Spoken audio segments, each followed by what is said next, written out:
meant for an adult audience. LoveLine may contain sexually oriented content. Listener discretion is advised. LoveLine with Adam Carolla and Dr. Drew. Hey, everybody, it's LoveLine. I'm Adam. That's Dr. Drew. Phone number 1-800-LOVE-191. Dr. Drew, board-certified physician, addiction medicine specialist. And tonight, we welcome back a very special and dear friend, Art Alexakis from Everclear. Wow, that's all the applause I got? Yeah, what you can happened? do better than that? Come on, Anderson. Give it up, buddy. I'm not sure if that's applause or someone's frying some bacon. That's the bacon. Now we're talking. Yeah. How you guys doing? Oh, Great. We're doing great, Art.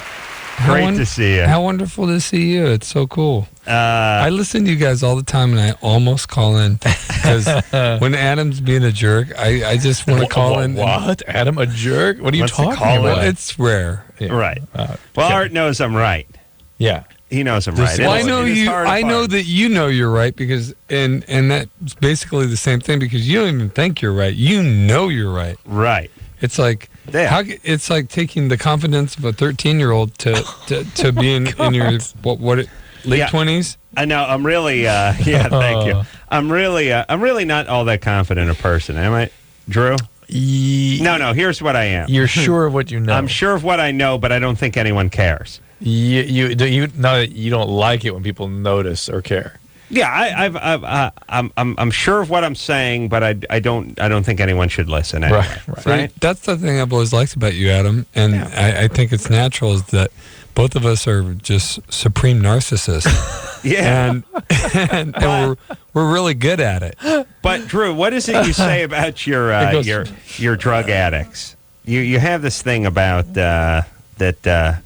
It's really the only thing you say that's worth a damn. Tell me. Unless you're agreeing with something I said. Of course, that's always good. I don't want to paraphrase. I would like it from you. What is this? Is this say a lot is of your narcissist drug addicts who hate themselves but hate everyone else as well, or something like that. Drew, come on. You really only have like two good ones. This is I'll have to think one about of what them. this was because I don't think of it as a good one. I guess. No, yes, you I say it better enough. think of it as good. You say it enough, although you have not said it in a while. But it's basically my ass doesn't stink. But I have not said it in a while. Go ahead. I'm a piece. Wait, take a beat. Take a beat. This is actually comes from a therapist out in the Alamo Treatment Center who coined the phrase that all her patients feel like a piece of ass around which the whole world revolves. Right. That's I've what not it is. said that in a long time. Right. But Wow. that's you can feel like a piece of ass and still think the world owes you. Yeah, revolves around you. And revolves around Well, you. doesn't it? Yeah, that's our point. Art's got many projects going, acoustic shows and things like that. The thing I was interested in seeing here is the advocate for the deadbeat dad bill and all that stuff. Yeah, that's a while ago. It's been a while, I know, and I think we talked about it last time you're in here. But Art has always been sort of civically minded, and I like that. I like the deadbeat dad one. Yeah, put it this way. You can't get the rappers to get on board with that one. You see what I'm saying? Yeah. We got to get the rockers on with the deadbeat dads. Oh, there's plenty of rockers that won't get on with that too. Oh, really? Oh, sure. And what's the problem in a nutshell? Well, this was back in 2000 when there was a bill called the Deadbeat Dad Bill, HR 1433, that started on the floor of the House and worked its way up to the Senate and had bipartisan support, which bipartisan support isn't something that you hear too much of these days. Right. And once Bush got elected, it just disappeared. There was everybody walked away from the bill. They had it piggybacked. That means that they included it with other bills, right. And it was pretty much assured of passing. Why is anybody against any of these things? You know, some of these ones just sound like layups. Like, hey, we just like to get the dads. Gimmies, right? Who knocked up the ladies to be financially responsible for their offspring. Next. Yeah, just stamp. Next. Well, this is what this was about, was that the fact that it's not just people guys knocking up gals. It's like parents, like a father of a family. If his wife leaves him, he takes it out on his woman, or by taking it out on his kids. Of course. He gets back at them, and it's not just men; it's women too. But for the most part, it's men. And what this did, this took all the mystery out of getting the families paid, because you can get a judgment against somebody and they can dodge it for years and years and years. My dad did that. Right. By the way, I went and saw my dad this last weekend for the first time in 14 years. Wow. Oh my God. Yeah. How was that? He's old. God. I'm like, how can I be mad at such an old man? I mean, he's an old man. Has he changed? Not really.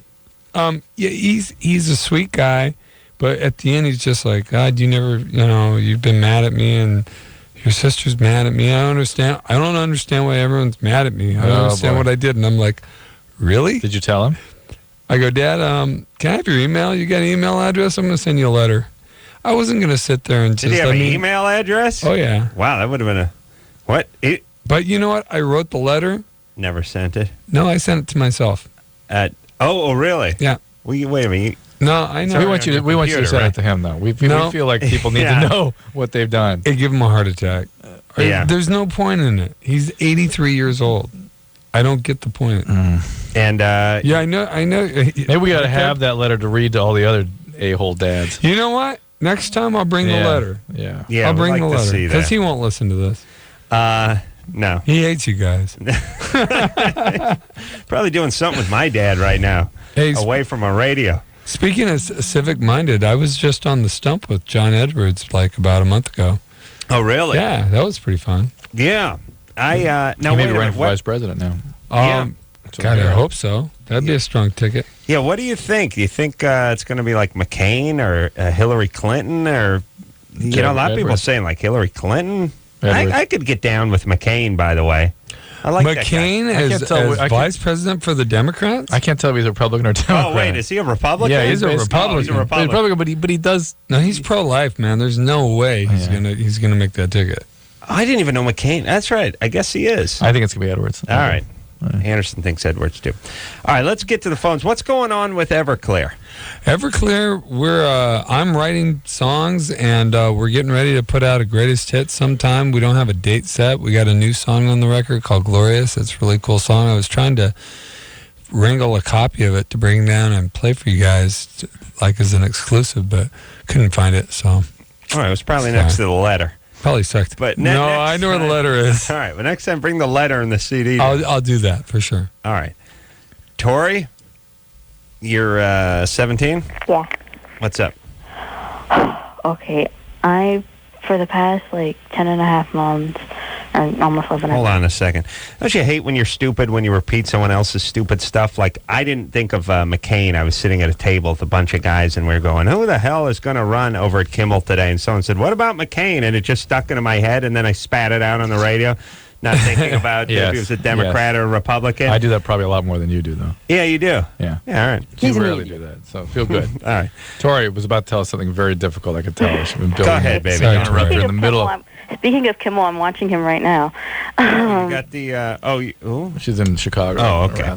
Yeah. What's happening, baby doll? Well... For the last 10 months... Oh, crap. What? It's okay. She's talking to somebody else. Is your mom in the room, or? Yeah. Okay, we'll put you on hold and we'll get back to you, okay? Okay. All right. Hold on. Can I tell you? We haven't had one of those in a while. Yeah. Wow, that can... Usually the last time we had it, she was telling us about how she was having anal sex. Good night, Mom. Good night. Yeah, thanks. Okay, anyway. Me too. Good night, Father McConaughey. Yeah, that was the last one we had. Danny? Yeah. You're 16? Hello? Yes? Wow, sorry, I was falling asleep. Sorry, baby doll. All that political discourse knocked her off. Go ahead, baby. What's your question? I was calling because, I lost my boyfriend back in September, and lately I've had, feelings for, one of my close friends or whatever, but... Whoa. You guys move so fast past crucial material. What do you mean you lost your boyfriend? He was killed in a car wreck. What happened? Really? I mean, instantaneously, or... What? Instantaneously died, or was he alive for a while? years. No, it was instant. So it was. I mean, I thank God for that, but Yeah. still didn't really get hurt. How like long that. did you go out with him? How long did you know him? Officially 4 months, but like what people don't realize is that was like my best friend for a long time before that. Are you okay? Yeah, so it wasn't like the hardest part. It wasn't just like losing like the boyfriend aspect of it. It was like the best friend part of it, you know. But are you okay? Are you okay? Yeah, I mean, It can be very hard for teenagers to deal with a peers dying. Teenagers, yeah. I'm not enough to tell you, but it shatters some of their ability to sort of defend against the feelings become overwhelming. The young persons aren't supposed to die. Teenagers feel invincible, and it shatters all that. Really? Yeah. I don't know. I got this other thought about it, which is the kids. It's almost like an injury, like they snap back. Better. I mean, it's never a good time. I remember there was a couple of my good friends died in high school. It was like, oh man, this is sad. All right, well, let's eat.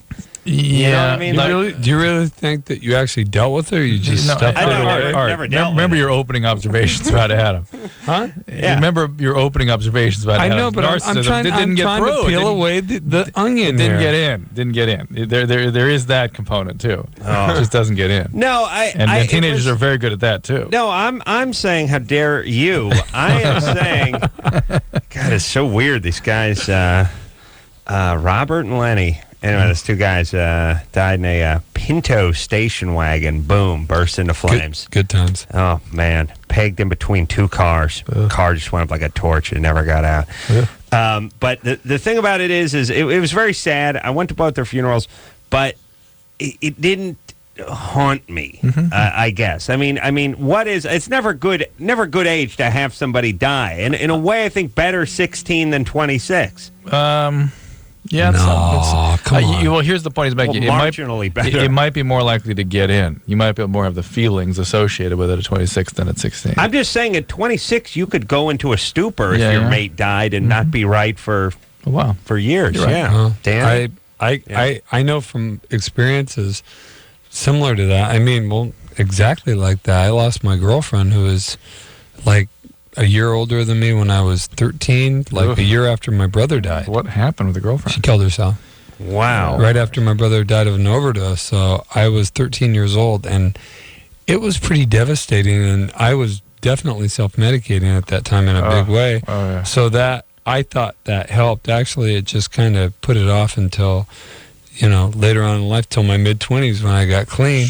It was just like it all came back to get me. And the suicide is even a bigger and bitterer pill to swallow for You feel abandoned. for the boyfriend and or girlfriend, whoever's left behind. Danny? Dan, do you have a question? All right, so like that's I sad. just wondered, huh? It's sad. Go ahead. So Yeah, you have a I guy now. I wonder, like, how long after that, like, is it normal? Because, like, I have a lot of friends, like, he was a really popular guy or whatever, and, like, some people are like, I haven't really asked anyone about it, but everyone just seems to want to put it in their opinion anyways. And some people, think it's okay for me to move on, and some people just think I'm trying too hard to move on too quickly. How long ago was it? It was in September? It was 5 months ago on the 27th. 5 months ago. of this And month. how long? 6 months, you're officially free to date. How long were you going out? Like, officially 4 months. But like I said, it was like the whole aspect of losing my best friend. You need to go ahead and just move on with your life. This was your best friend, though? Your only... And boyfriend. But were you best friends before your boyfriend? Yeah. Oh, okay. All right, 6 months. So it takes about 6 months usually to get over, not get over, but to really have completed grieving. And at that point, it's you got to, you're 16, you got to have a life. He wouldn't want you to end your life because of his misfortune. I would. Hey, Danny. I would have too at 16. Like Well, again, both your observation at the beginning of the show about the narcissism, and there you go. Yeah. There you go. Your point is, Hello? Danny, Yeah. how are you, when you talk about dating with this guy, I mean, can you just start spending time with them and become friends with them? I mean, Yeah, and then... that's like what's happening right now. It's just like, I don't know. It's like I feel weird about it, but at the same time, like, I want to move on. I don't want to be stuck in it, Like, I listen to your guys' show, and I hear these messed up people all the time, and I'm like, I don't want to end up like that. No, Dan, I think it's fine. You're fine. You're yeah, fine. you're fine. If you really want to do this and you feel the need to do it, I think it's time. Yeah. And there's no guilt or shame in it. No, not at all. Tim? Tim, Yeah. you're 19. What's up? Hey, how's it going? Good.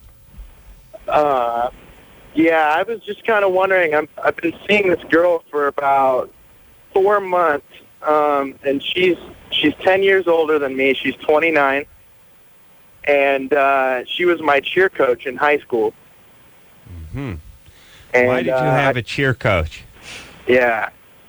Yeah. You're a cheerleader? Wait a minute. Let's give him a chance to back out of this. Did you say beer or cheer? Cheer. Okay, well, he didn't go. Here we come a trucking in. Bet you wonder where we've been. We're a team that can't be beat. I prefer We're funky David on Allen our feet. Yeah, do David Allen Greer. 1, 2, 3, 4, 5. That's the guy. Don't take no jive. All right, so you had a cheer coach in high school. Come on, Anderson. This was her. See my finger, see my thumb. We got the ball, you better run. SOCKIT, sock it to me. Baby, my head is aching, my hips are tight, and hips are shaking from left to right. 1, 2, 3, 4, 5. Cash check, don't take no job. 6, 7, 8, 9, 10. Come on, baby, we gonna win. Ow! That's a cheer, baby. That's a cheer. Wow! Wow. Wow. Yeah. Right. Yeah, wow. So, Tim, Yeah. she was your cheer coach in high school because And you're in college now? Yeah. I'm cheering for Portland State University. did you get a cheer? Yeah, that's Art's neighborhood. PSU in the house. Did you get some sort of scholarship for cheering? Yeah, you get a scholarship. You get like book scholarship, and then like a couple grand for like tuition costs. You know, those guys, like, your one instinct is you want to make fun of them, but then you see them and they got big arms and they just rattled off a push-up for every point that the basketball team scored, Right. and they're in triple overtime. Right. And you think, man, I'm just going to make fun of them as I'm heading the other way. Yeah. And they're getting their college paid for. Yeah, they're sort of the gymnast guys, Yeah. right? Oh, yeah. And they get to just stare up at 18-year-old vagina. You know what I want to do? Hold on a second. I had this idea. Uh-oh. You know what one of my dream gig is spotter. Spotter at a cheerleading camp. You know those guys The ones that hold them right up here? No, those are the guys that are actually involved. I'm talking about the guys who stand behind the pyramid. They're not involved with the actual. It's during the competition. And they just work at these camps. They don't They work not at the part of the camps, team. and they spot like they're for the competition. Are they grown men? Like They're grown men. Drew, here's what you do. Watch me. Yeah, I'm watching. This is what you do. And you just watch and wait. You just stare at ass. Yeah. Like, if you look down, you'll get into trouble. You understand? There's ass. There's like 17-year-old girls, 3 or 4 pyramid layers high, and their ass is hanging out, and you just stand under them and stare at their crack for hours on end, and until a new batch moves It's an in. ever-changing batch. And if you look down, you're going to get fired. So just keep those eyes up. But your idea, now you don't wear the outfit or anything. You're just blending. You're the spotter. At those competitions and camps, they have the spotters. Dude, how do you know so much about this? I see it on like ESPN 3 after the lumberjack So competition. you watched the He watches cheerleading anything. I contest. watch weird. anything, Anything and obscure. then I had this idea about a TV series called The Spotter. Where now listen to this. This a idea. reality show? No, this is an hour-long Drama. crime drama. Here's the deal. I was one of the greatest male cheerleader and spotters ever until the Tulane Pyramid incident of 1982. 1,500 co-eds died. And I blame myself. Don't ask. You were framed, though. You were framed. It wasn't my fault. But I blame myself when the Tulane Pyramid collapsed and took out 1,500 co-eds. Yeah. Now, even though I'm the best, Yeah. I'm sort of banished to working this small cheerleading Relegated to camp in spotter. upstate New York. But there's It's a jewels, spotter. there's gems to be heard from this man. Spotters. People know me. No, People once in a while they go, That's Dirk Moxie. He was one of the best. And then they shake their head in Is that shame. from the Tulane incident? Like I just tell them no. That's And not then Susie people know talks I'm to the Dirk best. and wants to express her enthusiasm, and people won't listen because it's Moxie. I'm the best. You're kind of the Columbo Yeah. of spotters. I'm the Columbo of spotters, but with a little He's bit tainted. of little bit of the Hulk mixed in. Like Yeah. I'm moving. I'm constant. I'm trying to stay ahead of my memories. You know? So you just go every episode. You're going to go from small school to small school. Yeah, I'm going to new backwater town to backwater town. Yeah, high schools, cheerleading academies. You know, and again, I use a fake name and stuff, but people know that I was the best. And there'll You be know what I mean? dramas going on, Little like dramas. little Susie's pregnant. I'm blah blah blah. solving Each town. crime. I'm stopping crime within the dorms, within the gymnasiums as the spotter. CSI spotter. Yeah, I'm just saying the spotter. Yeah, the spotter. And you know, Dirk Moxie, one of the best spotter male cheerleaders ever, and then the Tulane. Pow. Yeah, All right, let's pyramid finish with Tim. dance. Let's finish with Tim. 1,500 co-eds Imagine died that. during that, Oh, and I tragic. blame Oh, the myself. humanity. Every one of their deaths, I blame myself. Tim. Here we come a trucking All in. right, Come on. yeah, Come speaking on. of the Now, humanity. this is going to be a serious drama, Anderson. All right, Tim. Yeah. Tim, that spotting is a good gig. Though, How is right? it you maintained a relationship with her so much older than you? Well, how much It- older? 10 years. She's 10 years older than me, and it's difficult because she also has 2 kids. Ugh. Why did you maintain a relationship with her? That don't know. Did you start dating her when you were in high school? No, all right. Drew. No. I started dating her after I had been in college. All right, Tim. Here's the thing. You go to all the sporting events. You got the cheerleader. You got the palm of your hand in the cheerleader's groin. You know what I mean? Chicks have a groin, right? You need the Right. 29-year-old mom. Yeah, you don't need a 29-year-old mom with the baggage. You just, you know. I mean, look, I'm not saying it couldn't work out, but you're 19. You're on the cheerleading squad. You're in college. I'm concerned. Whenever there's that big of a difference, I'm worried that the younger person is being exploited. Because you really just 19 is a cheerleader. You just wears a sweater with that tape on his wrist. Is there any point where that stops? Like if you get to a certain age? Yeah, I mean, if he were into his adult life, you know, adults are all sort of the same age, whether you're 25 to like 40 or sort of, they're 28 to 45 or sort of. So a 20-year-old Yeah. on a 37-year-old, bad idea. No, bad idea. It's a bad idea. I wish you'd have told me that earlier. Not a horrible idea, but a bad idea. I mean, just in general, I worry that there, whenever there's position imbalance, age imbalance, there's just the potential of exploitation. And Tim seems kind of confused and can't figure out what's going on. Just stick with one of those cheerleaders. You got your hand up. Hey, you know, some of the dialogue from the spotter might would go like, "Dirk, Tulane was over 20 years ago. Let it go." And I just grab it. You can't forget. You know what I'm saying? 1,500. Just hang your head and walk off onto the field. Because of me, we were going for the record. Pan back.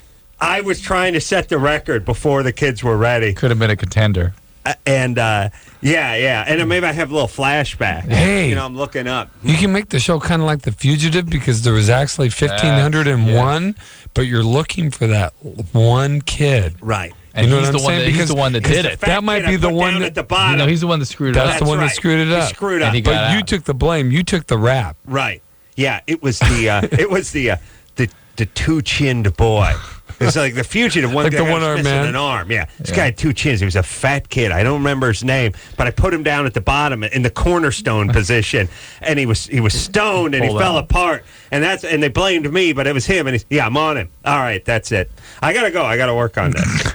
This is. Couldn't you throw in like a concentration camp or a wacky commandant or something? No. This No. is the spotter. Indians that talk. But there's going to be a lot of sex appeal, right? Yeah. Oh yeah. It's very sexual. It's a lot of cheerleaders. A lot of butts. A lot of ass, and I have to look at it by law. I not have to look. I have to fixate on it. If I look down, people die. You know, so I'm just there with the boner, looking straight up the whole time in sweatpants. That's the profile. That's the beginning. It's like James Bond. You know, it's like the profile, the boner, and the guy looking up. All right, here we go. All right. Art Alexakis is here tonight from Everclear in Oregon and many other places. We'll take a quick break. We'll be right back. 1-800-LOVE-191. We'll be right back. Every hour, 2 Americans under the age of 25 are infected with HIV. Protect yourself. Call toll-free 1-866-344-KNOW.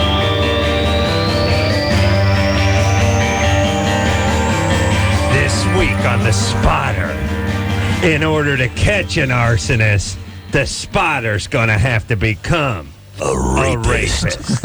Yes, that's every promo works that way. We pick whatever crime, but it always ends with rapist. Good. Yeah, That's good. That's good. I got some people interested. Be good. We could be a nice fit. I'm going to be in the room during You're the going to pitch it to the big guys? I'm going down to ABC tomorrow. I'm going to pitch this spotter. Fabulous. Yeah, a lot of teenage ass, but man on the move. All right, Art Alexakis is here tonight from Everclear. Everclear is coming out with a best of CD with some new stuff on it. We're not sure when though. Yep. I'm not sure when. It's not slated yet, but it's it's not like we got to record all these songs. They're pretty much recorded. Right. But sometime this year. And why best of? Why not a new CD?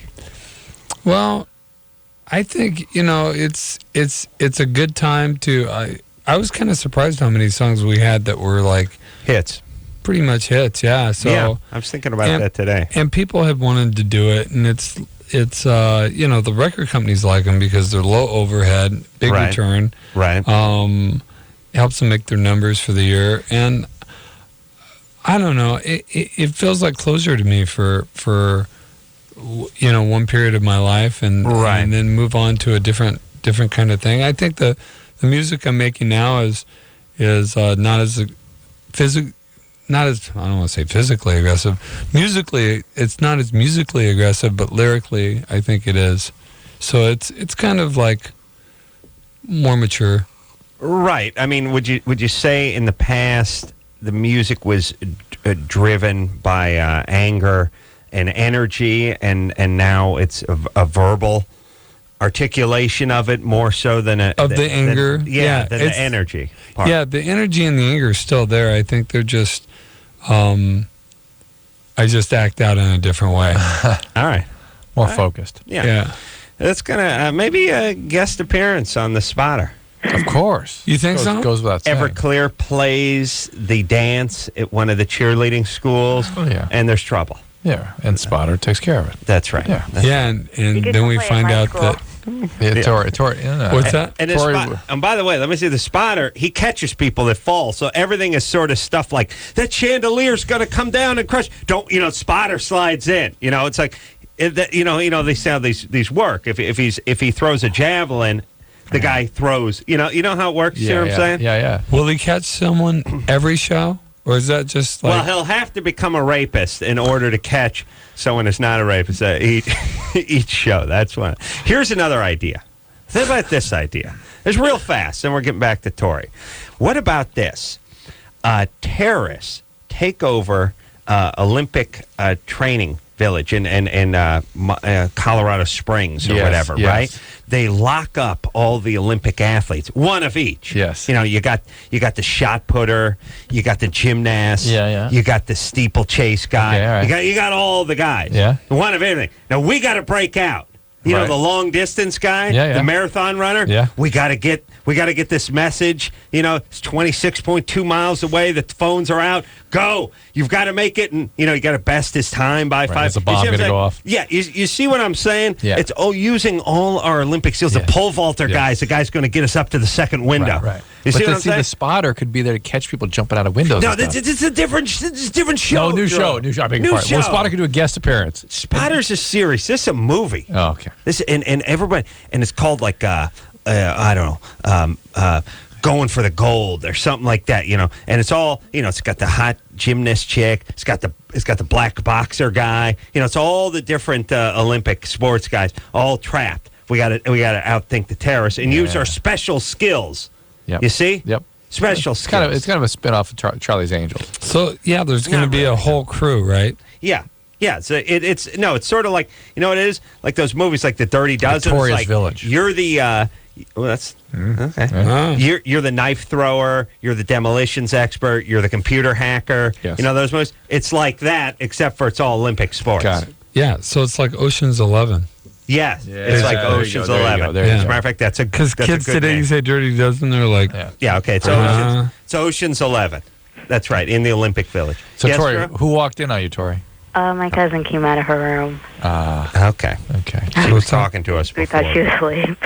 This has got to be like anxiety provoking, to say the least. That she was building up to tell us something very important, and then you started rambling, and then her cousin walks in. It's not rambling. What were you trying to When the say? ideas She are didn't walk good, they're not. in. It's not rambling. No, she didn't Jesus walk in. didn't ramble. You understand? You hear me, Drew? Yeah, you hear didn't what I ramble? said? Yeah, Jesus, no, not a I know, rambler. I know. You know why? Because the things that came out of his mouth were Pearls. important. Pearls. Okay? Yeah. Yeah. I love the way Understand? your mind Your thinks, mom Adam. rambles. You understand? Jesus, no rambling. Mom, yes, ramble. Okay? So, Tori. I honestly love the way your mind thinks, Adam. All right, so, Thank Tori, you. what's your question? 17.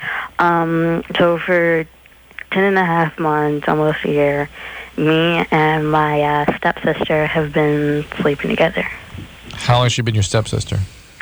for 3 years. How old is she?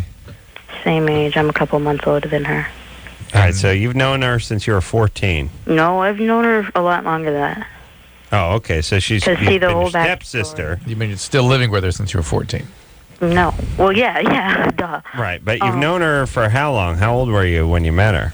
Infancy. That's kind of weird, isn't it? Because her mom They were... died.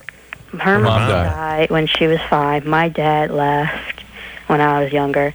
And Her our dad kicked parents in. got together. They were friends, see? Yeah. That's why they they got were... together. But ever since we were young, we never liked each other. Ever. Oh, that's interesting. Yeah. I mean, they have they were recording one of my birthday parties. We were at the park, and I threw sand in her eyes. Wow. And All I right. mean, violently, we didn't like each other. She strong pubic dislocated hair my in her eyes. shoulder. And All right. to get back to her, I kicked her in her shin. And I get it. All right, so what- Kids do this a lot, but then they end up Friends. effing each other. Yeah. What is the question?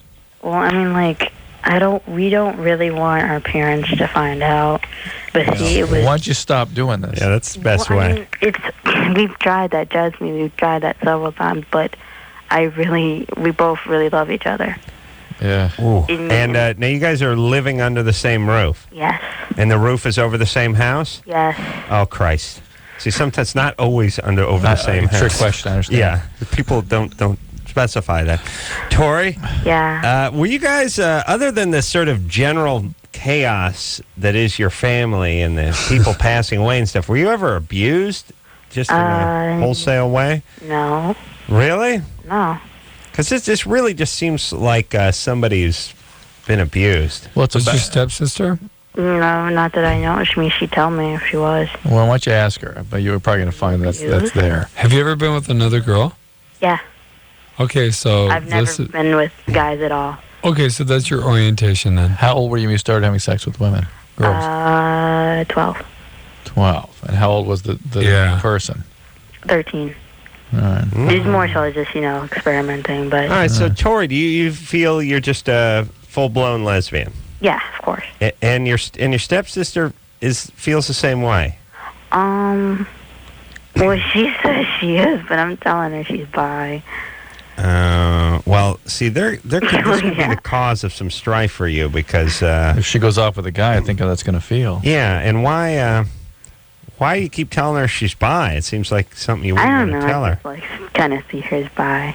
You can tell she's not lesbian the way you are. Yeah.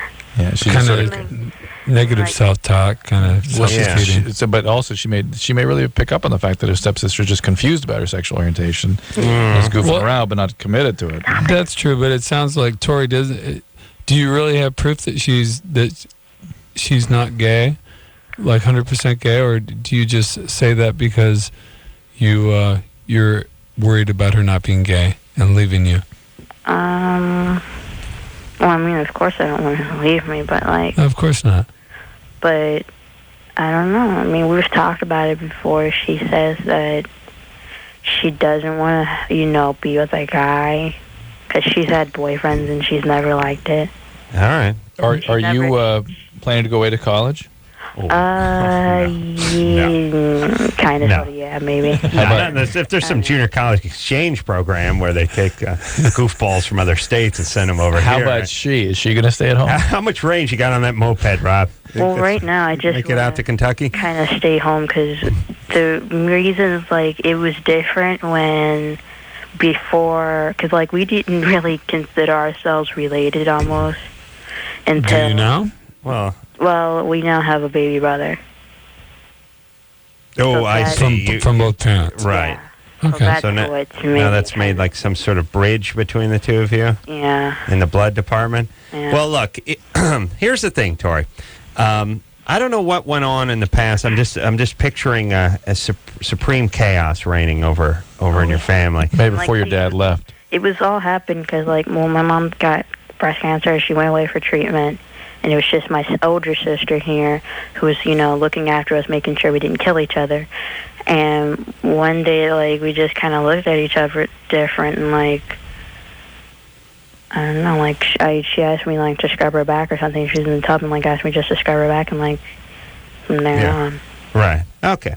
Well, that's same thing that happened with me. Bad boundaries. Bad boundaries. Horrible boundaries. All right, but here's the deal. Horrible. Here's the deal. horrible. Horrible. It's, like, really hard because I do honestly love her. I mean, We understand. I know, but the boundary Tori, I don't- issues are I going don't to wanna- haunt you. I don't want to bum your high, but what are the chances your soulmate is living with you? You know what I mean? As a this is- teenager. Especially since she's not gay. No, by your own description. This is like when your neighbor turns out to be your best friend, and then you hit 18 and you realize, wait a minute, that guy's not my best friend. He just lives next door to me. I mean, I'm not. Doesn't mean we can't talk anymore, but there's that part that you guys all got to hear when you're young. And I'm not telling you to turn your back on your friends, but I'm saying your soulmate sits behind you in English class. You're in love with this person. Your best friend lives across the street. All of this is caused because you don't have a car. Right. Proximity. As soon as you get out and start moving around and going to college and spreading it around a little, then you start really heading toward the people you like, you have common interests in, and so on and so forth. Yeah. And these so-called best friends or soulmates or loved ones, it's like, you keep in touch with them, maybe not. You share a history. Right. So Tori, I don't think is going to be able to do anything as long as she's living with this woman. No, I she mean, needs there's she needs to go away to school, really. Yeah. or just go. Or go away and work. Just go away. You need to get out of the house. Yes. I don't think the two of you can live under the same roof. No, and not with and the way do this. you've sort of blown through whatever boundaries were there. They don't exist anymore. Oh yeah, and then when you're 17, when it's game on, it's game on. Yeah. True. As a former passionate man. And First of all, how dare you? I mean, but as a 17-year-old, you were brimming with passion. Yes. Game on. Yes. As you say. You were like a pressure cooker, except for instead of steam coming out of the top, passion was oozing. Was that from your passion? pressure Is that bottle? what they call that? I thought it was cheap. I thought it was, although it didn't come out of my sleeve very easily. All right, I have to work on that. A little soda water, get that passion right out. The manual out. Art- Mascule out. Mascule out. Art Alexakis is here tonight. You know him from Everclear. We'll take a quick break, and we'll be right back after this. 1-800-LOVE-191. We'll be right back.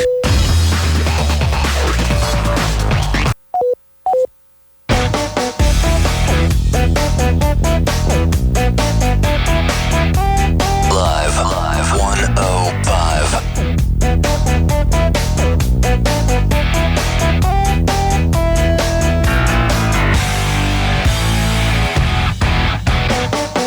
Hey, everybody. LoveLine. I'm Adam. That's Dr. Drew. Dear friend. Art Alexakis is here tonight from Everclear. Godsmack in here tomorrow night. Good times. We need to burn through Yeah. some calls. There's several up there that have Hey, been waiting. Drew, I got an idea for another show. Oh, God. No, we haven't had Godsmack in here for a while, No, have we? a long while, yeah. I think, All right, buddy. Let's get some calls. What do you Well, say? there's like three I want to get to there. I've been waiting Wanna for a talk to long time. James? Let's start with James. James, We got to keep the cheerleader theme going you're here. 21. Yes, Oh, you're a cheerleader. You're a male cheerleader? that's correct. Yeah. What do you like? What do you think of my spotter idea? That's a pretty good idea there, Adam. Thanks, buddy. You could make it work. Yeah. Very enthusiastic. What's up? So I had a little quick story for you how I met my wife. And going through high school, she was the captain of the cheerleading squad, and I was captain of the football team, and her mom was the coach. her mom wanted me to go do the cheerleading stuff with her. And the first stunt we learned was called a chair, where you have to put your hand right on their butt. They like sit on your hand. Yeah, it's sort of part butt, part crotch, you know? Right, yeah, it's nice, okay. So her mom, exact words what she told me, was to put your hand right in her coo. In her what? Her coo. Her coo. Her coo, right between her legs, right there. Thanks, Mom. This is your mother-in-law now. Yes, I have my mother-in-law now. That's nice. How is it? Where'd you go to finishing school? I thought you were the captain of the football team. What were you doing in the funky sweater with the letter on it? What was that again? Hey, George W. Bush was a cheerleader, for Christ's sakes. I know. But you don't go from captain of the football team to cheerleader. How'd that happen? To be a cheerleader? But you were captain of the football team. How could you do both those things? Oh, there were different times. Because in other words, we had the football season, and then they had a competition time, too, where they went, like, during the summer. I got it. Okay. Picture him like on the sideline yelling, "Go me!" Yeah. Okay. All right. It's okay. Drew, that's what you're taking time away from my sermon on the mountain, I so want we you can to go talk quickly, a-holes. quickly.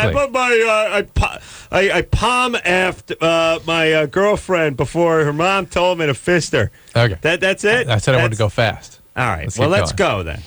This now is Cookie, who we talked to, I think, last night. Remember, Cookie jumped out of a car when she saw a freeway accident where a tanker truck basically caught on fire. And she Not ran a out. tanker truck. Didn't she say a tanker? Pickup truck. Pickup truck. I beg your pardon. Somehow I heard a tanker. And she pulled the guy out of a truck. Because you got ears. You got the same ears your wife has. And those are? If you put a couple zeros behind everything. If you hear 10, it sounds like 1,000. I see. Good. That's good. It's a great way to live. It's a good way to Very go. exciting. Well, hyperbole. It makes it better. It would have been better if it was a tanker truck. Cookie? Yes.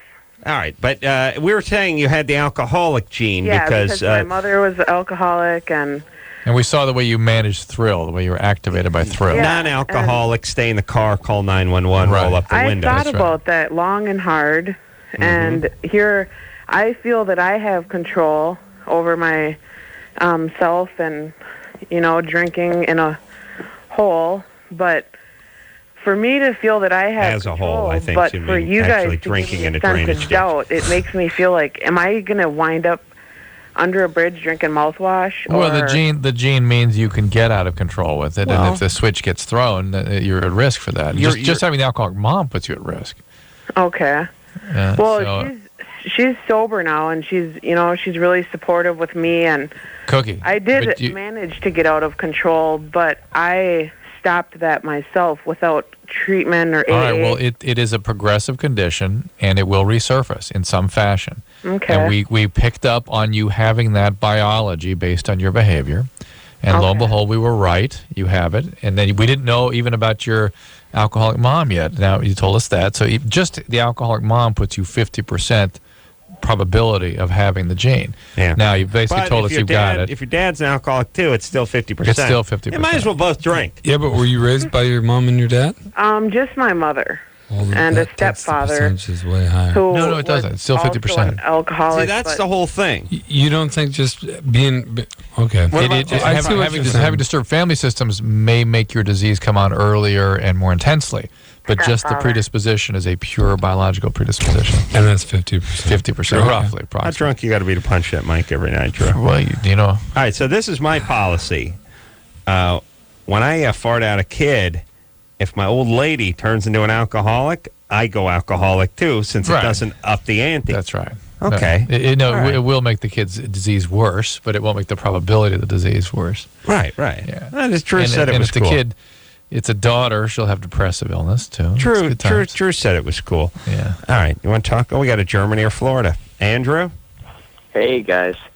All right, this is a little game we like to call Germany or Florida. All bizarre stories, most stories that have to do with crime, emanate from either Germany or Florida. Not just any crime, the macabre. That's the bizarre. The bizarre. I said bizarre. Yeah. Andrew? All right, go ahead, buddy. You give us All the right. clues. We tell you Germany or Florida. Right. All right. A guy tried to siphon some gas.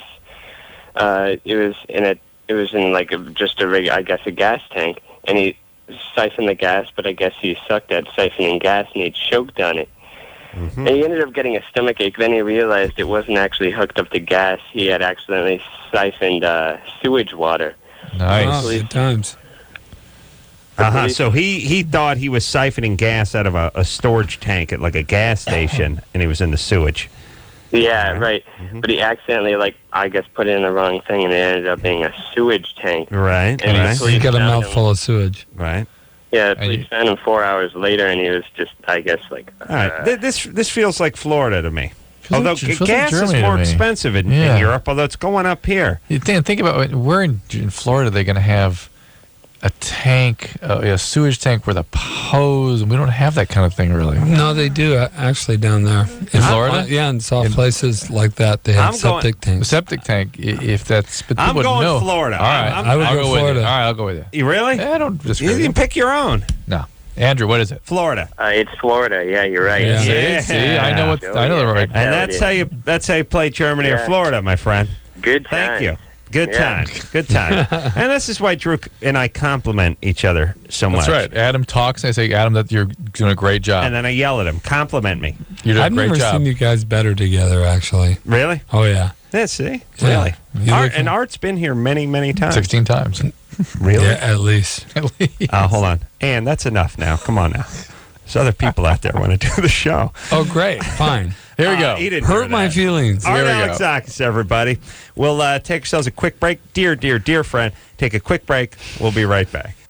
Here it is. Bottom line, it sucks being single today. Tons of lame people and no decent prospects. Call the Dateline. Call the Dateline. Call the Dateline. 1-877-889-DATE. LoveLine will be right back. So get your problems ready. Ready.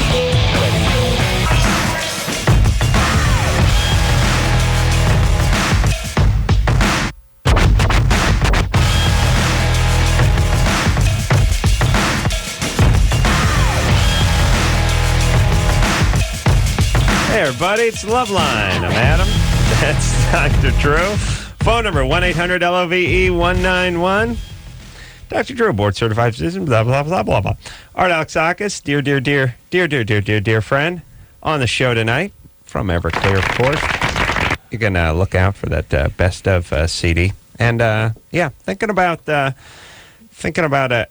while I was walking up my stairs today, thinking, a lot of hits. Yeah. A lot of hits. And Drew's thinking, Chris the engineer's not in the room. Yeah, thinking that too. Yeah. Chris and I are become so close over the years that when Drew said, where's Chris? I said, who? I thought you know one of the callers.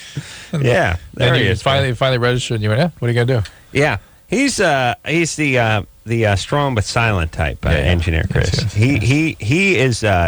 he's like a Navy SEAL, you know. He'd come in under cover of darkness, cut your throat with piano wire, and be out climbing that rope to the helicopter. Ripple in the water. Not a ripple in the water. You wouldn't even know he was there. Stealthy. They call him the Black Panther. You know what I mean? Be up in that tree, pounce on you. You wouldn't even know it hit you. Carrie? Yes. You're 27? Yeah. Drew, hold on a second. What? What's going on with Roy?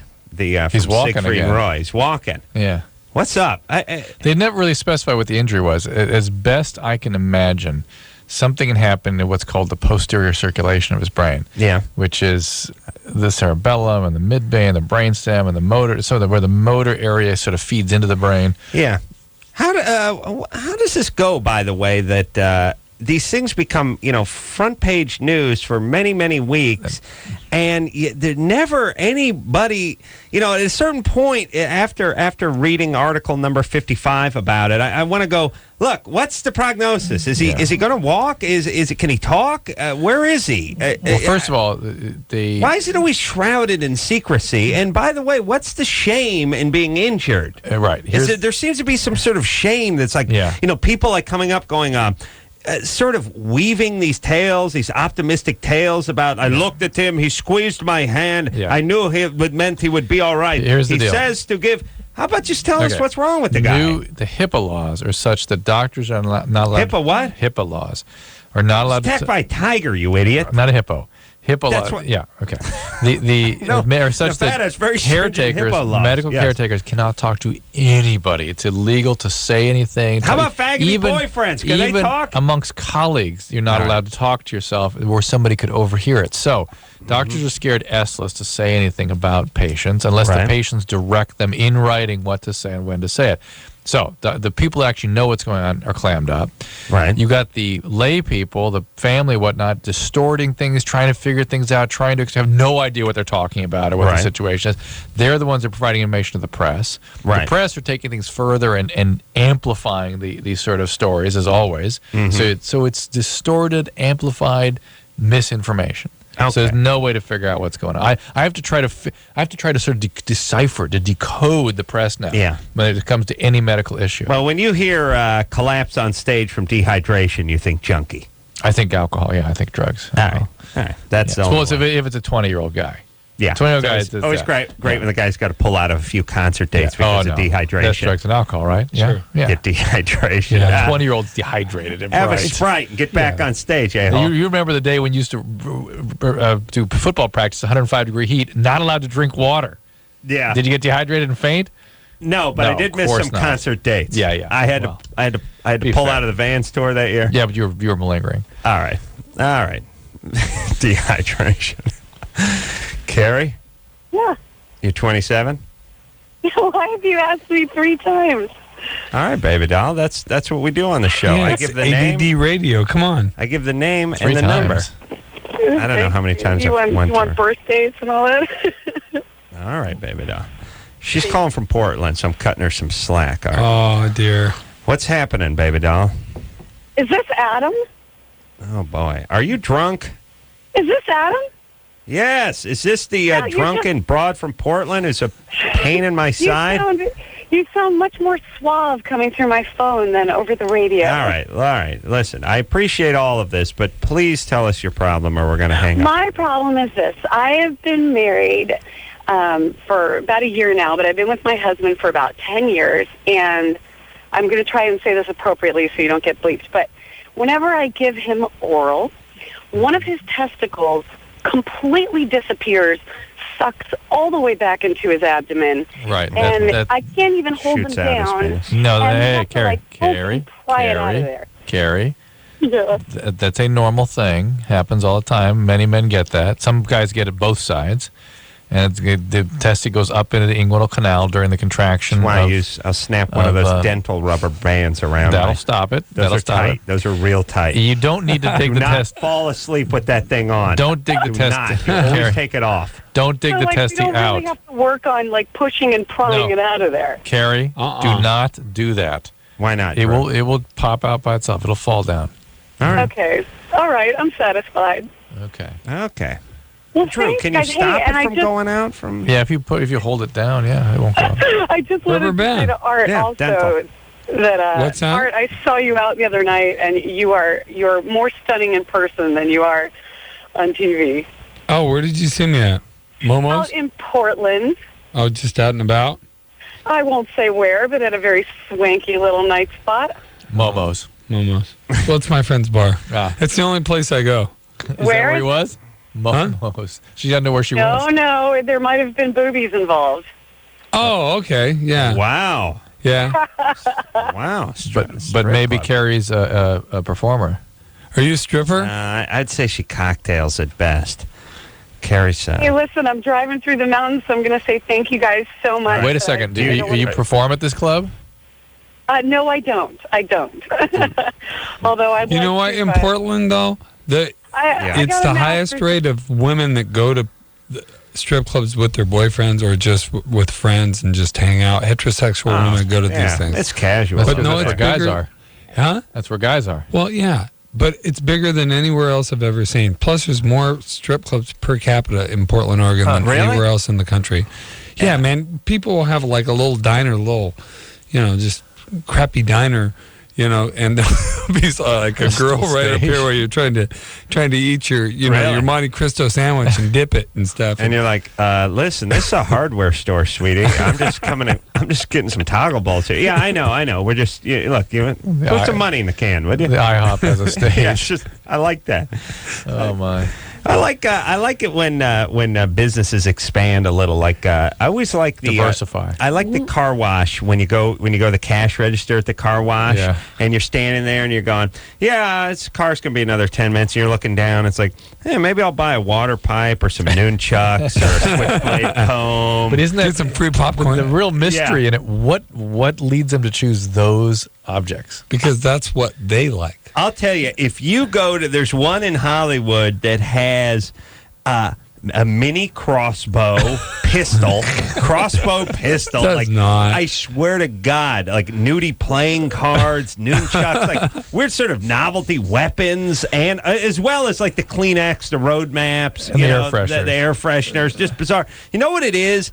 I really do think that there are guys who just show up at these places and go, look, I can use, just 2 square feet of corner floor space over there. I'll slide in this popcorn machine, and you'll make extra $85 a month. What do you say? So they pay them to do it. Yeah. I mean, there's just these guys just stuffing things everywhere. Yeah, that makes sense. I really like that everything. So they don't have to have an inventory. These guys maintain the inventory for them. Right. Yeah. They're just hucksters, basically. Things that can't be sold anywhere else, basically. But it's the mini crossbows next to the bootleg cologne, which is next to the bad jewelry, and then it's really next to the hash pipe or the rack of CDs of people you've never heard of. Oh, that's ever. I love that. Ray Stevens' greatest hits and just like crazy greatest hits stuff, and then the ones that just have the theme like "Gone Trucking."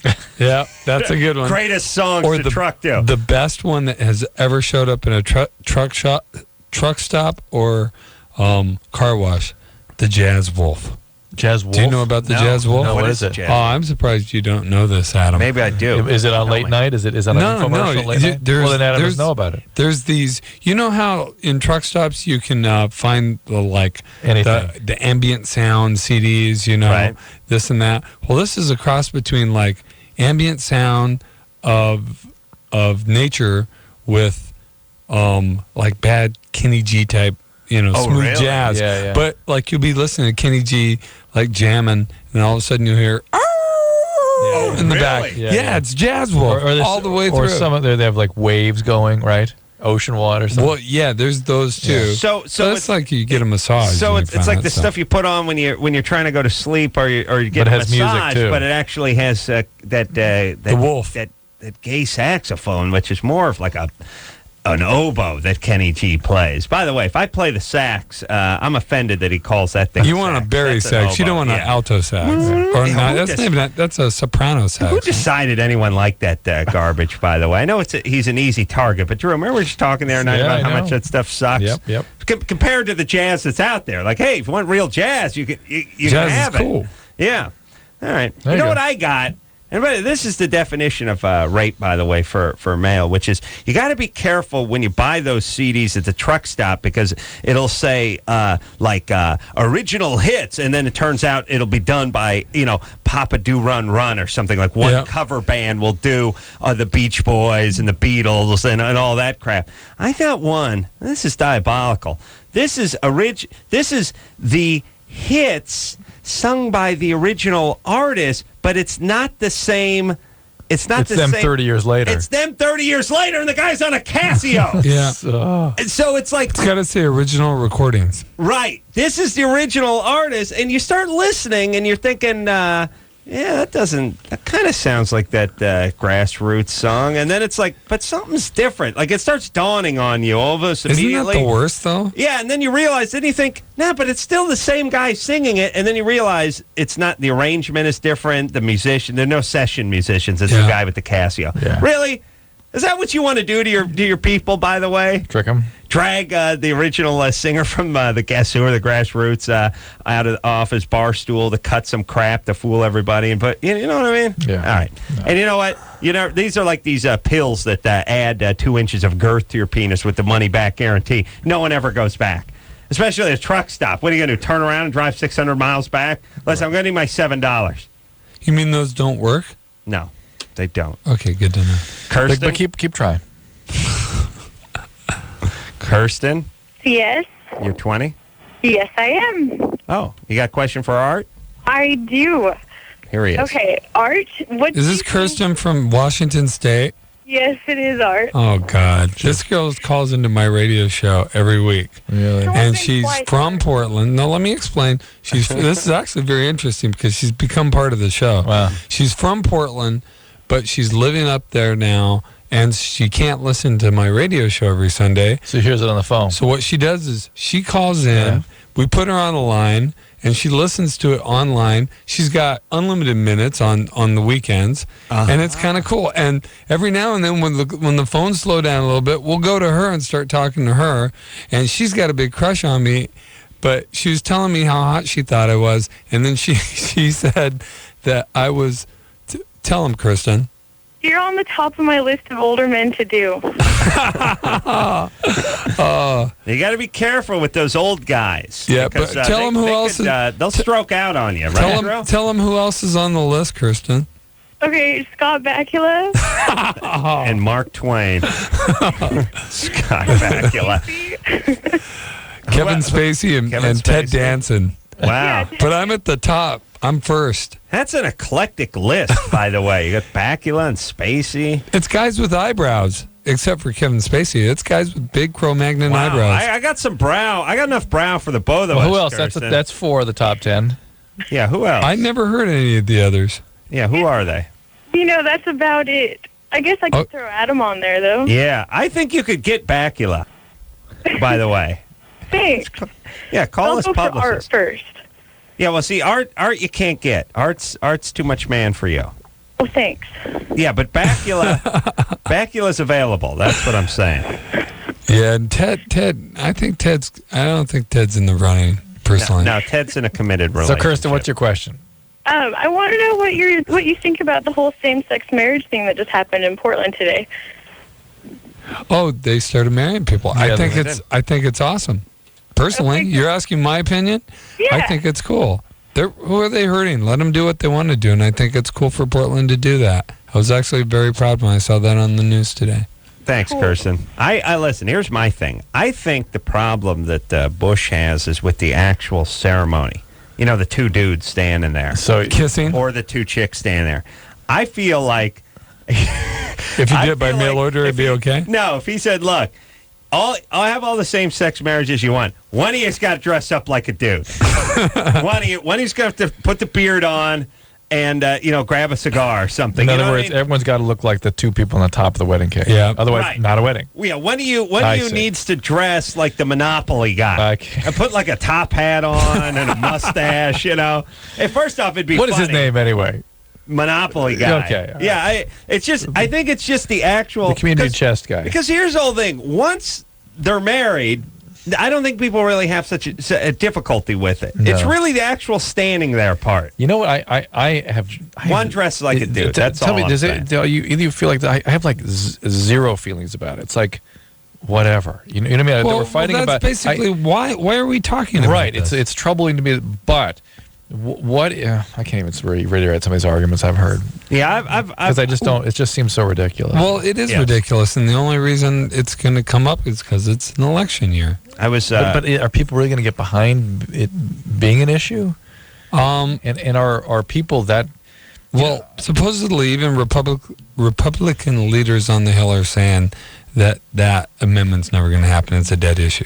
I can't imagine it would. And nobody cares. I was talking to Jimmy about this, and I was saying that I think he was talking about on a show too that we should cut a deal with the gays where it's like, I don't know why this doesn't exist in society, where like Bush goes, okay, listen, you guys can get married, but we're going to need something in return. You know what I mean? You want something? Fine. But you give us somebody or something. Like somebody. We'd like rainbows back. You know what I mean? You guys took our rainbows and turned into a gay flag. We missed our rainbows. We want the rainbow back, and we want to be able to wear like a kerchief on our neck. I'd like to be able to wear. That's something I would like to be able to wear. That, huh? I'd like that back. Jimmy suggested parades. Loafers. Like we went parades like loafers. Loafers. There's a few. Sure. There's apparel. There's symbols. Few symbols. There's a few things we would like to have wrestled back. I'm saying you trade. You want to get married? What's it worth to you? What's it going to cost you? Yeah. You know, I mean, this is how this country was founded, right? Yeah. Give us something. We traded like that with the Indians. Give us you the know, rainbow you know what hat. they have? They have that thing that girls have that, you know, when somebody lights your cigarette and you touch their hand, you know, gay guys can do that. If I Right. do that, I'm going to get hit. Right. We would like. Oh, I see. You want that? We would like that. I don't want that, but I'm saying, I mean, I'll take what I can get. Sure, why not? I like the rainbow. I like. You to want the start with rainbow? Yeah. All right. Yeah. Here's a question kind of off, because I'm trying to figure this out because I've been in an argument with someone about this. When a woman does that. Does what? You know what I'm talking about? A guy goes to light her cigarette, she grabs she the hand. touches his Yes, hand. yes. Yeah. Is she coming on to him? Yes. Well, no. It means you. Is she attracted to him? Yes. Yeah. Absolutely, 100%. Yes. I agree. Women will look, as Adam has said a million times, will look for a reason to touch a guy that they are attracted to. Yes. That's just sort of they're inclined to touching And somebody if the door's open. Absolutely. Conversely, will treat you like a Will wither. leper. Yeah, will with wither away active from you. Lesions. Yeah. If she ain't into you, like feel what it's like. Like once in a blue moon, a chick has to hug that guy from the office. It gives them the creeps because it's her birthday or something, and they threw a little party or something. It's like an ironing board just tilting against the wall. You know, that's what it feels like. Here's how you know. You've had that feeling. Chick. Oh yeah. Oh. Chick. First of all, you get the pad. Yeah.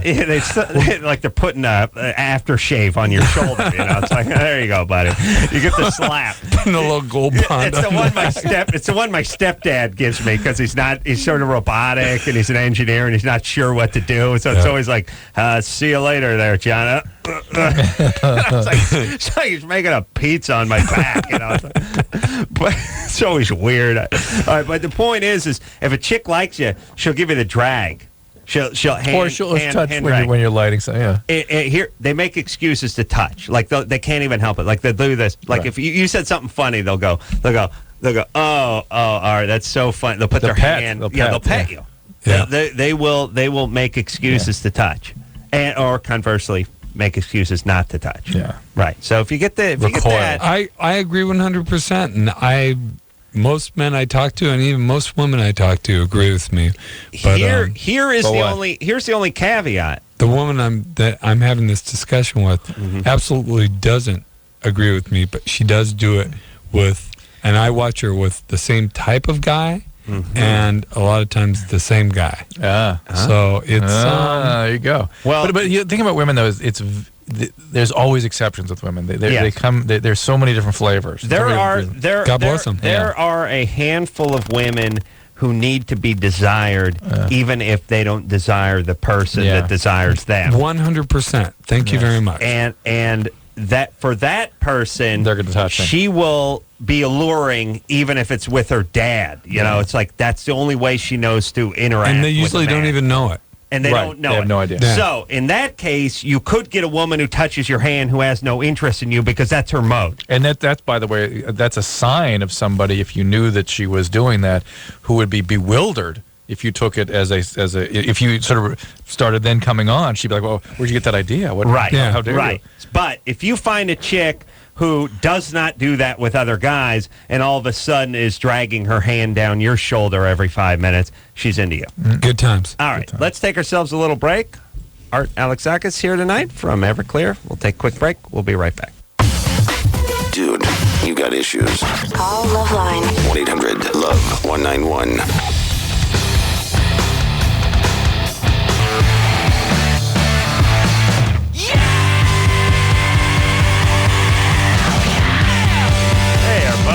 LoveLine. I'm Adam. That's Dr. Drew. Godsmack coming in here tomorrow night. Art here tonight from Everclear. We're going to get back to the phones. I'm seeing a threesome question. All right, go ahead, Drew. Go ahead. And then there's Tasha down here. Nothing can help. 96 minutes, depression. Tasha. 96 minutes on hold. 103 for Christina over there. Ooh, all right. Well, Drew, let's take Edward. You've been rambling on about your horribly ill-fated movie ideas and television shows.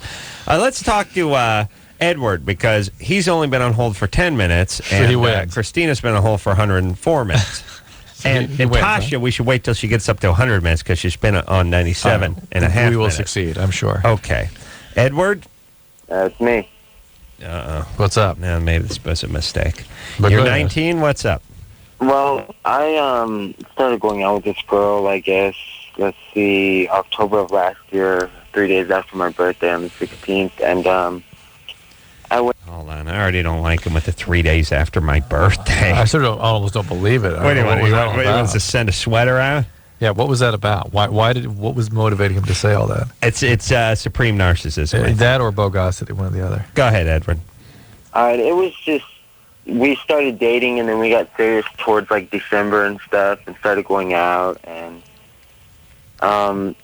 we ended up, one of my good friends, we went partying over at my girlfriend's house, and we all were drinking and stuff, and they both had gone upstairs, and I guess started going at it, and I came up They there. both? That's your girlfriend and your friend?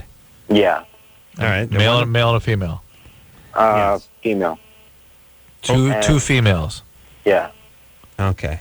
And, you know, I wanted, like, a... By the way, hold on. Just this when I cut you off. When you say you and your friend went over to your girlfriend's house, you got to specify female friend. It usually means your buddy. Okay. Yeah. I saw two guys walking through that door. Yeah. So now the two chicks are upstairs getting it on. Yeah. They don't invite you? They just steal away? Oh, well, they'd invited me. I was just downstairs walking everybody out and stuff and making sure they all had designated drivers and all that. So sure. Get a phone call that one of my friends was plastered on the side of the road Smart. dead or something. Yeah. But anyway, I'd gone upstairs and I heard her, like, screaming like I've never heard the scream before. It wasn't even, like, an intimate scream, I guess you would call it, like a pleasureful scream. Right. A what kind of scream? Pleasureful, I think. Pleasureful. Pleasureful. Oh, yeah. Sure. When I walked up there, Pleasureful is like a 40s tobacco ad. I'd rather fight than switch. Old gold. Yeah. Pleasureful. Pleasureful in every puff. All right. So she So had what a happened? pleasureful scream. What happened? And when I walked up there, she was up on the headboard. My girlfriend was up on the headboard, and my female friend was fingering her, but, like, fingering her. All right, hold on a second. I love a good fingering story, but this is bogus, Yeah, or you're bogus. just an idiot. Yeah, which this is is it? bogus. Can I go get some popcorn? Bogus. Yeah. Grab I've some been thinking paper bogus towels since the while you're second there. he started talking. Oh, and some of that imitation butter on the side. On the side. On the side. So you can dip the popcorn into it? Not the popcorn. All right, Edward. Yeah. Okay, this is bogus. Why are you Thank doing you. this? Bo- Why? Yeah, you just Why? did it. What would he get out of it? We'll see you in hell. It did happen, and God, is there anything worse than a 19-year-old guy? Is there Yes. any creature worse? No. on the 17-year-old planet? guy. I got a point, huh? What? 17? I don't know, but at least No, I got to say 19's worse because they're out of school. The 17-year-olds Right. Oh, have the yeah. excuse You're right. of still being a minor. Yeah. The 19-year-olds, I get them all the time. They're the worst callers that call in the show. The 19 or 20-year-olds Yes. that live at home with their parents in the suburbs. Yes. The worst. Yeah, males. Absolutely. The Their worst. their takes on politics, on relations between men and women They're all Yeah. skewed. are just skewed.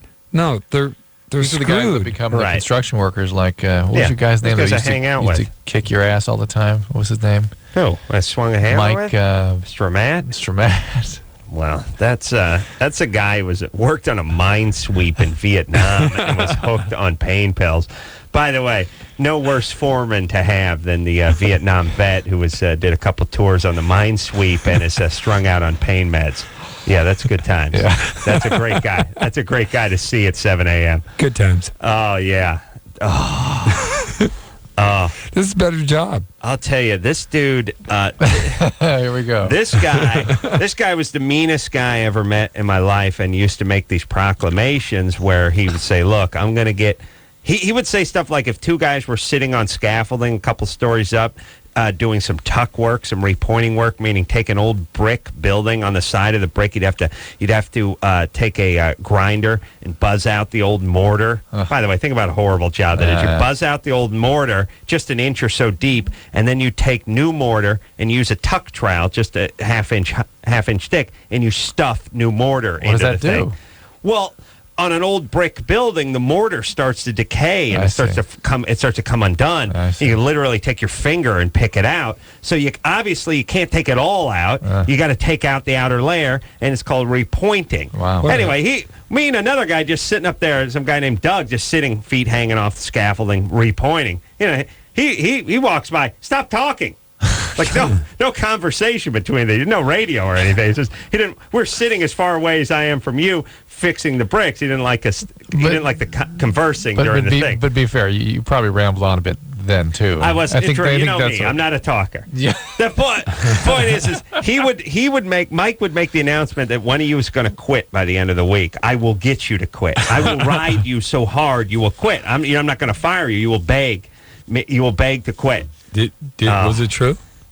He fired a lot of guys. He was an a-hole. He was a mean dude, but and he'd scare you, physically. But the greatest stories, the only thing the guy ever liked was this puppy he had named Buckwheat. And he loved Buckwheat. And it was the only time you ever saw the guy smile. Like, he'd come in, he'd start yelling at everyone, and then he'd be like, come here, Buckwheat. Oh! People compensate with their pets. They're colossal pricks, and then they're sweet as sugar with the pets. Matter of fact, I hate to say it, but most of the PETA a-holes are this way, too. It's like they love pets. They hate people. Yeah. They're much worse to people than they are to pets. He loved Buckwheat. One day, we're working on a job up right here in Wilshire, and he told the one guy he used to ride all the time, Jeff Gaines. He said, Jeff, you watch Buckwheat while I'm gone. I'll be back in an hour. He took off down the driveway in his pickup truck. The dog started chasing the truck, ran out onto Wilshire. Mike just turned his truck onto Wilshire and started driving away. Buckwheat got squashed. But Mike just drove away. And this guy, Jeff, was like, oh, my God, he's going to come back in an hour. We got to, replace Buckwheat. We got to get, a new dog and pay. Everyone just spread out. It's like, oh, this is Jeff. Sorry, buddy. We're splitting. I mean, you're on your own. Here, yeah. I mean, we thought he was going to, physically assault him, when he came back. Where's Buckwheat? I left you in charge of Buckwheat. No worse guy to do that I left you in charge of. Oh, my God. And the dog's dead. Yeah, it's a good time. And what happened when he got back? He freaked out. Yeah, I don't think he did. I don't think he You were not at the site at that point. You split. You left the site. I'm not. No way am I going to be around here with Buckwheat.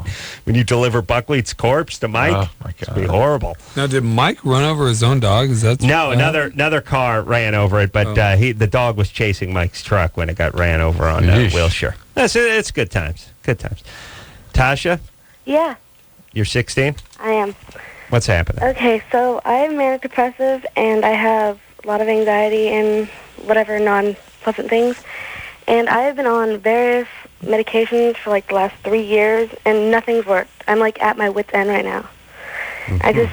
I don't know. Is there any other form of, I don't know, something to help me besides medication? What are the symptoms you're trying to control? Just anxiety and depression and I don't know, that. And who made the diagnosis? I don't know, a doctor from a hospital I've been in. A psychiatric hospital? Yeah. And you were admitted into this psychiatric hospital? About 10 or 12 since I'm 13. Oh, really? Yeah. Oh, you're closing in on the record. Yeah, I know. What's up? Well, you have more than just bipolar illness, right? Yeah. You're borderline personality? Mm-hmm. Okay. So that is what you need to think of is that in addition to having this bipolar condition where your mood fluctuates wildly and rapidly between very, very high highs and very, very low lows, there's also a deficiency in your ability to sort of regulate your feelings and feel complete as a person and maintain boundaries. And that's something you got to work on in therapy. So are you getting therapy? Yeah, I go twice a week, but it doesn't help me there. Okay, well, it takes a long time. And I bet you have had times where you've been under control, just you're not right now. Yeah. And one of the things about being borderline is you can't tolerate frustration and you're impatient and it feels like an emergency right now. Well, what are some things she can do other than go to therapy? What medicines are you on right now? I am on Geodon, Effector, and Trazodone. Okay, and are you on it? Have you been on mood stabilizers recently? Yeah. What ones? I don't remember. All right, so that's one thing you can do. Get back on a mood stabilizer. Sure, I know always get back to this, but how about some exercise? Exercise, classical music, a stable relationship, all that would be very good. Long walks, Put them headphones on, listen to classical music. That'll do and it. mellow your mind. And also, but spending time with friends, just talking. People That's another problem. I can't have a relationship with like anybody. Yeah, do you kind of freak them out? Yeah. Yeah. Well, somebody will care about you. You have to make sure it's not somebody who needs to fix you. Yeah. How about going to a 12-step program? If there's something called Emotions Anonymous. Really? Yeah. And that's, again, the idea being that you can create a structured relationship with somebody when you have trouble maintaining those kinds of boundaries. Really? When did this one pop up? It's been around. I'm not sure. I don't usually recommend it because I'm not clear what it's doing, but Tasha's just looking for a way to have a relationship. After you've been talking to people for years, Well, you get to give it a cake. Responsive. I don't know what the recovery part is in EA. Oh, I could see my mom getting involved with that group. Yeah. Yeah, that would be trouble. That's sort of my concern, is that to be a bunch of your moms there, and now what's going to happen? You know what I'm saying? I think she used to go to OA meetings. Yeah. Yeah. It was times. always great. Yeah. A lot of meetings, a lot of groups. Corolla's like the groups. Christina? Sleeping. Let's listen. Yeah, chicks don't snore. She's only been on hold for 115 minutes. All right. This guy's got a quick automotive question. Pete? Yeah. You're 25? Yeah. What's happening? You got an automotive question?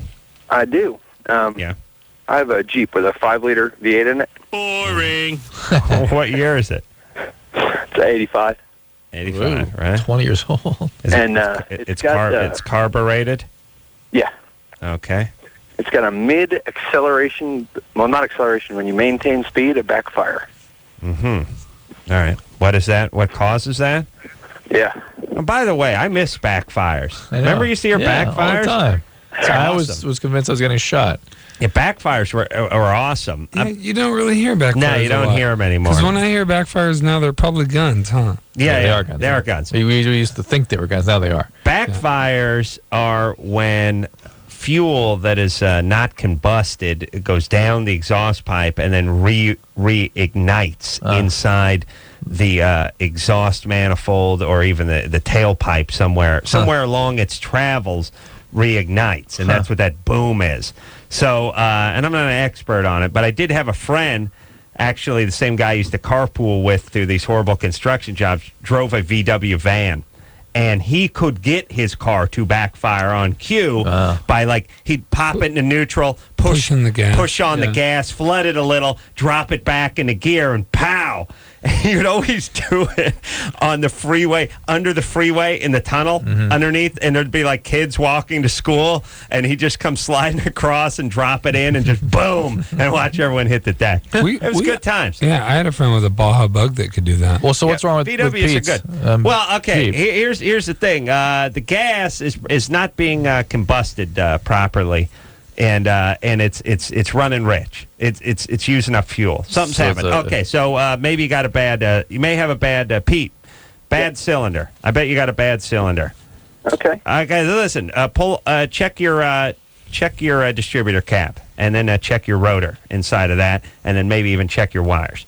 Let's try that. What is that? Couldn't hurt. What's that? It might have a cylinder that's not burning the fuel. Right. What does the distributor have to do with that? Distributor is sending the spark through the wire to the spark plugs, and if you've got a bad cap or bad rotor, the number 6 cylinder may not be getting a spark. I see. And never igniting. I got it. Yeah. That's the only thing I can think of. It's something with the carburetor, something with the distributor cap. Check that. Art Alexakis is here tonight from Everclear. Art, I started talking about car distributor caps, and I saw Art start to wilt. Yeah. Art didn't see me wilt. Not you, but Art was like, I saw one lid closing. You know what? I haven't been sleeping a lot lately. What's the matter, buddy? You want me to come over and talk about cars tonight? That would, boy, would you mind? In fact, you don't talk whatever you want, Adam. Yeah. Happy cars. That's true. No, that's Politics, not true. it doesn't matter. No. You'd be sawing logs in no time. Man, that would be great. I'll tell you what I'll do if just call me on the old hotel phone. I'll just leave it next to the bed, and you can just start talking about high school football story. Hemis. Pow. Hemis. You go right under. All right, Art is here. He's going to stay awake for one more break. One more break. We'll be right back after this. Oh yeah, everybody now.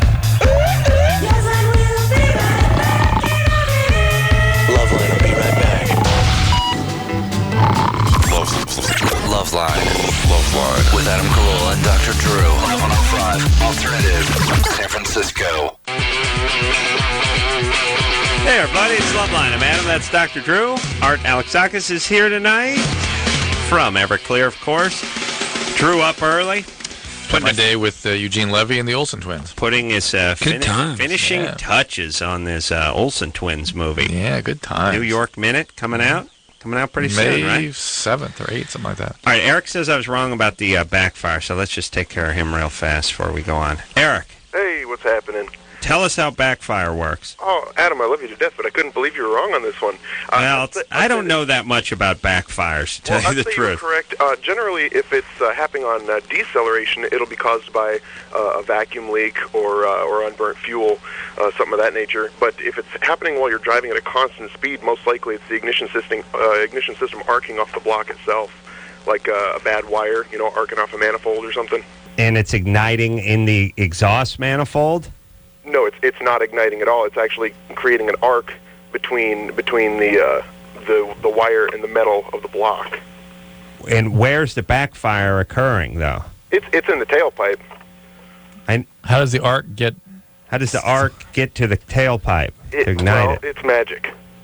But I don't know the specifics. I know the symptoms and the remedy. All right, but it's unburnt fuel being reignited in the tailpipe, right? It could be unburnt fuel, but he's still got to know what to look for.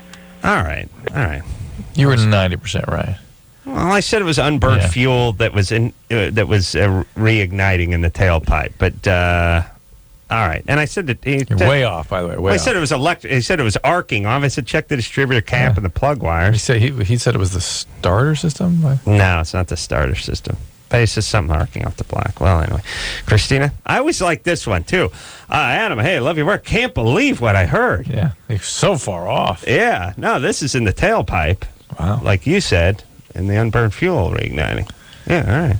Yeah, all right. Well, listen, I don't know that much about that stuff, but I'd still say it was a pretty good description of it. That's close. Christina? It was exactly what happened. He's mad you didn't specify between mid-speed and deceleration. There's many different ways it could happen. Yeah. I don't know what that answer is. Christina? She's still sleeping. Oh, yeah. What are we talking to her Just for? see if she's awake. She's on hold for 125 minutes now, Drew. Yeah. All right. Let's talk to Susie, who's 26. Susie? How are you doing? Good. What's up? Actually, my question is pretty short and to the point. I have just started spending relationships with my high school sweetheart. Spending relationships? Is that what she said? Well, spending time with, I guess. With your high school sweetheart? Yeah. And when did you guys break up? In high school? No, we were actually together until I was almost 21, and so it's been 5 years. And why did you break up? Because we were young. What does that mean? Well, I guess with any relationship, when you're that young. Susie, what were the reasons you broke up? If I had talked to you when you were 21, what would you have told me? She was young. I understand in retrospect, but at 21, what would you have said the reason was then?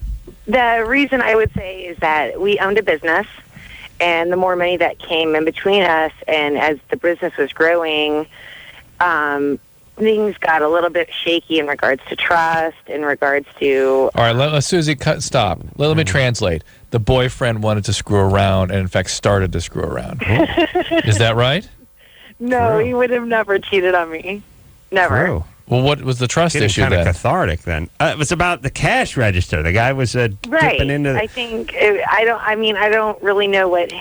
He was a bit more overweight than I was, I guess, and so there were some insecurity issues on his part. And, it got to the point where his jealousy issues, I was coming home from the grocery store, and he would give me a hug and check my back pockets for a phone number from the bag boy. It was just absolutely ridiculous. So you Maybe were just seeing if you had some candy on you or something. Maybe he's jealous you're around all that food. So he became very controlling. All right. What kind of business did you guys have? I'd rather not say. All right. I've had an ass full. I'm done with So it. she's speaking in riddle. Who cares? Just look, here's everybody. You don't have to tell us. Fine. All right. Don't tell us. I don't care. And don't call. But I'm hanging up on you. That's the whole thing. Here's the deal on this show. If I ask a question, you give an answer. If you'd rather not say, that's fine, but we're moving on. There you go. All right. I'll give one last chance. Susie. Yes. You got 10 seconds to tell us the business you guys ran. To tell you what? To tell us the business you guys ran. Okay, it was an eyeglass fix shop. Aha! How dare you? Shameful. I'm shocked. What kind of maniacs would own that kind of business? You crazy kids with your miniature screwdrivers. Your super tiny screwdrivers. All right. We'd rather not say. I know. What the hell is wrong? All right, I'm done with you. You know what I don't like? I don't like people do that stuff like, listen, I got an idea for a script. Oh, what is it? I can't tell you. I can't talk about it. Oh, shut up, you self-important blowhard. I'd rather not say. I've never even said that about anything ever. It's either just shut up or I'll tell you. But it's not. I'd rather. You know what it is? It's like you got a super boring, crappy business, and if you say I'd rather not say, now it's all of a sudden you're James Bond. Oh, it's very intriguing. Must be some. I'm picturing a black attaché case made out of ballistic steel, handcuffed to her. She walks through the airport, heading to a chartered jet for destinations unknown. Meanwhile, she's can't talk about it. Stuffing Wayfair lenses back into it after fat people sit on their sunglasses. Fantastic. All right, I'm done with everyone, Drew. I'm with you. I've had an ass full of society For change, today. I'm with you. Yeah. Let's talk to Christina. No. Christina's She's asleep. asleep. I want to see. Christina? Best caller of the night. 129 minutes. I like Christina. Wait, leave her on there. She may set a record. I don't know what the LoveLine on hold record is, Drew, but 129 is getting... It's getting close. I don't think anyone's ever been at 200. No, it was really close to 200 one night. We just stopped just short. Really close to 200 minutes on hold? Drew, why didn't you get to them? Are you telling more stories? Art's our take guest. it easy. Art died. Art, when I started talking about backfiring, that was it. Yeah, it did get me sleepy, but I'm back. Talk about something sexy. He was like when once in a while you leave one of those candles out in the sun. They just will. Yeah, it's like you throw that party. It's out on the picnic table, and then the next day it comes down to just. Well, we'll have to talk about it on the break, though, Art. All right. Okay. All right. We'll take a quick break. We'll be right back.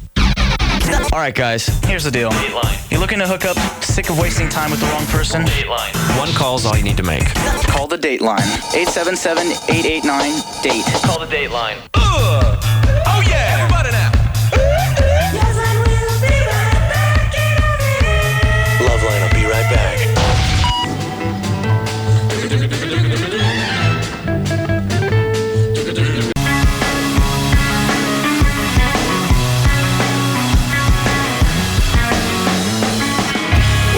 Everybody, there's the show. Godsmack in here tomorrow night. I want to thank dear friend Art for coming in. You can look for Best of Everclear coming out soon enough, and look for Art coming to a town near you, probably with his acoustic guitar. Yeah, probably. Good times. He'll be awake though when he arrives at your town. Oh, come on! I looked all right, sleepy a little drive bit. home with the window open. I don't want you I'm falling not asleep driving on the home. run. Oh, all right. I'm gonna just. He's going down here. I'm gonna cuddle up in the front seat like a big cat. Those are the good old days. Falling asleep in the car. Remember that, Drew? Yeah. Now you get drunk and pass out, but you don't really fall asleep. No.